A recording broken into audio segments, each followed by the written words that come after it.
નમસ્કાર દર્શક મિત્રો, હું છું પરેશ ચૌહાણ. સૌરાષ્ટ્ર સમ્રાટ ન્યૂઝ ચેનલમાં આપનું હાર્દિક સ્વાગત છે.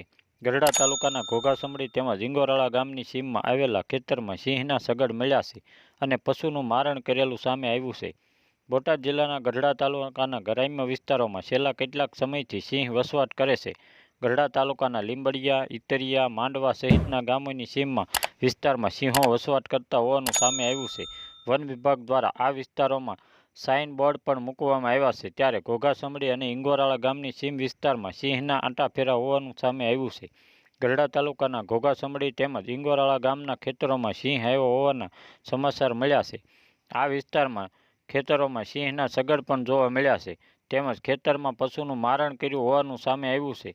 ગઢડા તાલુકાના ઘોઘાસમડી અને ઇંગોરાળા ગામની સીમમાં સિંહે પશુનું મારણ કરેલું અને સિંહના સગડ હોવાના સમાચારને લઈને ગઢડાના ઇન્ચાર્જ આરએફઓ પ્રદીપ ધોળકિયાએ 2 સિંહ હોવાની પુષ્ટિ આપી હતી. Bureau report Nikunj Bavaliya, Gadhada.